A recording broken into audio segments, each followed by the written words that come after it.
정휘동 작가가 쓴 물은 아래로 흐르고 사람은 위로 달린다고 하는 책에서 만남의 종류를 4가지로 말하고 있습니다. 첫째는 꽃송이 같은 만남입니다.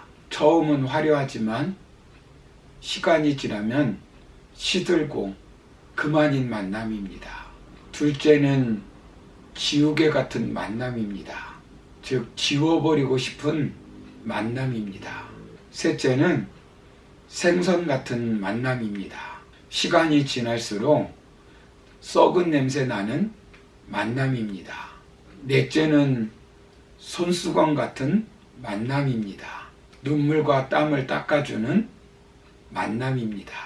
가장 잘못된 경우의 만남은 생선과 같은 만남이고, 가장 조심해야 할 만남은 꽃송이와 같은 만남이고, 가장 시간이 아까운 만남은 지우개 같은 만남이라고 합니다. 가장 좋은 만남은 손수건 같은 만남으로 아름답게 만나서 힘들 때 땀을 닦아주고 슬플 때 눈물을 닦아주는 만남이라고 말합니다. 사랑하는 성도 여러분, 좋은 만남은 행복한 인생을 만들어줍니다. 우리가 이 땅에서 살아갈 때 손수건 같은 만남을 갖기를 소망합니다. 그런데 우리가 이 땅에서 가져야 할 가장 좋은 만남은 예수님과의 만남입니다. 가난한 어부였던 베드로에게 가장 축복스러운 만남은 예수님과의 만남이었습니다. 그의 인생을 완전히 바뀌게 하는 만남이었습니다. 그렇다면 베드로가 예수님을 만난 후의 삶을 통해서 깨닫는 교훈이 무엇입니까? 지난 시간에 우리가 살펴본 것은 우리는 실패의 현장에서 찾아오시는 예수님을 만나 예수님을 삶의 주인으로 보시고 복된 인생을 살아야 한다고 말씀드렸습니다. 또 하나 오늘 우리가 살펴볼 것은 우리는 실패의 현장에서 예수님을 만나 사명을 붙들고 하나님 나라를 이루는 주인공으로 쓰임 받아야 합니다. 본문 10절을 보시면 세베대의 아들로서 시몬의 동업자인 야고보와 요한도 놀랐습니다.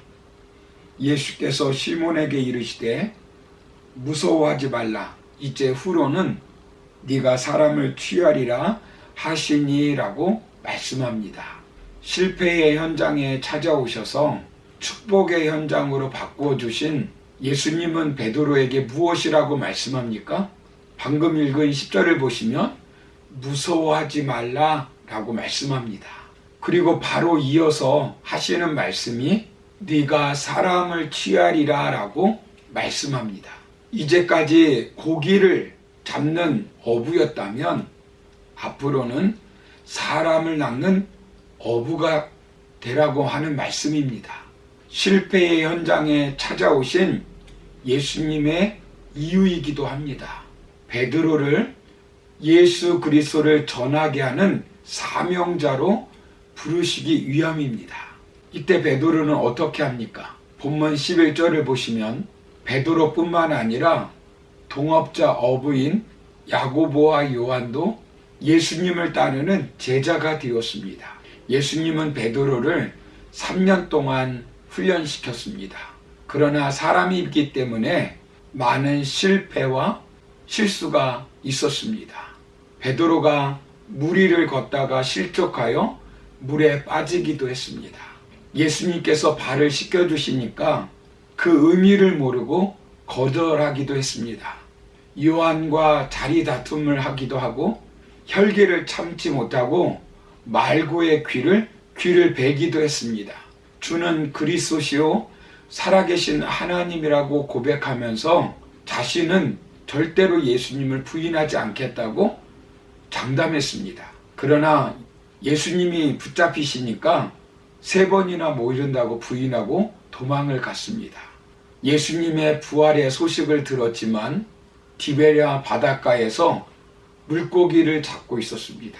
그때 예수님은 요한복음 21장을 보시면 배신자 베드로에게 찾아가셨습니다. 끝까지 따르겠다고 약속해 놓고 배신한 베드로를 찾아가셨습니다.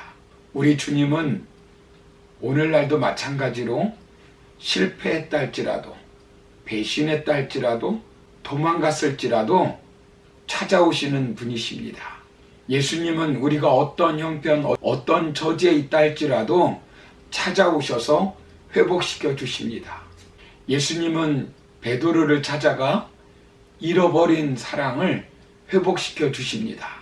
요한복음 21장 15절을 보시면 요한의 아들 시몬아, 네가 이 사람들보다 나를 더 사랑하느냐 이렇게 말씀합니다. 지치고 상하고 배고프고 패배의식 속에 사로잡혀 있는 베드로에게 찾아가셔서 예수님은 친히 조반을 준비하시고 제자들을 초청하셨습니다. 그리고 베드로에게 진정 나를 사랑하느냐고 물으셨습니다. 사랑의 동기를 회복시켜 주십니다. 주님을 배신하고 저주할 때 숯불 앞에서 불을 쬐다가 그렇게 했는데 주님은 그때를 상기할 수 있도록 숯불을 펴놓고 베드로에게 물어보시는 것입니다. 요한의 아들 시몬아, 네가 나를 사랑하느냐? 과거 베드로 같았으면 다 주를 버릴지라도 나는 주님을 버리지 않겠습니다. 장담했을 것입니다. 그때 베드로 말합니다. 주님, 그러하이다. 내가 주님을 사랑하는 줄 주께서 아시나이다. 예수님은 3번이나 요한의 아들 시몬아, 네가 나를 사랑하느냐고 물으셨습니다. 베드로가 지금 회복해야 할 것은 주님에 대한 순수하고 뜨거운 사랑입니다. 예수님이 베드로에게 그 사랑을 보여주고 계시는 것입니다. 베드로의 위기는 예수님으로부터 배운 것, 경험한 것이 아닙니다. 베드로에게 닥친 위기는 실패보다 주님을 사랑하는 사랑의 동기를 잃어버린 것입니다. 주님은 이것을 회복시키시길 원하셨습니다. 내가 하는 일, 고깃배, 고기, 그물 등 내가 기대하는 것, 그 무엇보다 너는 나를 사랑하느냐 하는 것입니다. 너는 최후의 만찬상에서 다 주를 버릴지라도 나는 결단코 주님을 버리지 않겠다라고 고백한 것처럼 정말 사랑하는지를 주님께서 묻고 회복시켜 주시는 것입니다. 주님은 일보다 관계를 더 중요시합니다. 자식을 사랑하는 것, 아내를 사랑하는 것, 남편을 사랑하는 것이 우리의 일보다 더 중요한 것입니다. 주님은 실패와 좌절의 현장에서 사랑의 동기를 회복하여 다시 사역을 감당하기를 원하셨습니다. 이것이 회복되면 사명은 얼마든지 감당할 수 있습니다. 사랑을 이야기한 후 예수님은 실패한 베드로를 찾아와 잃어버린 사명을 회복시켜 주셨습니다. 사랑의 고백을 들은 예수님께서 베드로에게 뭐라고 말씀하셨습니까? 내 양을 먹이라, 내 양을 치라, 내 양을 먹이라고 말씀하셨습니다. 예수님께서 배신한 베드로에게 다시 사명을 맡기신 것입니다. 사랑하는 성도 여러분, 신앙생활에서, 인간관계에서, 주님과의 관계에서 실패한 삶으로 살고 있지는 않습니까? 사람들은 배신하면 상종하지 않으려고 합니다. 무능한 사람, 실패한 사람 다시 쓰려고 하지 않습니다. 그러나 우리 주님은 실패한 자를 찾아오십니다. 무능한 자를 찾아 들어 쓰십니다. 배신한 우리를 찾아오셔서 사명자로 만드십니다. 아담이 범죄하고 실패했습니다. 하나님은 그 실패자 아담과 하와에게 찾아가셨습니다. 아브라함이 자신의 아내를 누이라고 속이고 실패하였지만 하나님은 다시 찾아가 기회를 주셨습니다. 하나님은 실패한 모세를 찾아가 이스라엘을 이끄는 영도자로 사명자로 쓰셨습니다. 하나님의 뜻을 거르고 다시스로 도망한 요나를 찾아가 다시 기회를 주시고 니느웨에 가서 복음을 전하게 하였습니다. 절망한 엘리야를 찾아가 회복시켜 주시고 다시 사명을 주셨습니다. 믿는 사람들을 괴롭히고 핍박한 바울을 찾아가 회복시켜 주시고 세계 복음화를 위해서 귀하게 사용하여 주셨습니다. 여러분, 주님은 우리의 연약함을 다 아시고 이 시간도 찾아와 주시고 사명을 회복시켜 주십니다. 한번 실패했다고 낙심하거나 포기하지 않기를 바랍니다. 오늘 실패한 베드로를 찾아가 예수님께서 회복시켜서 사명을 주시듯이 저와 여러분들도 주님께서 찾아와 주셔서 만나 주시고 회복시켜 주실 줄로 믿습니다.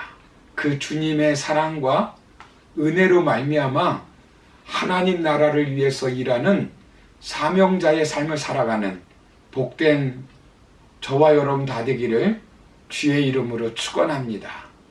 감사합니다.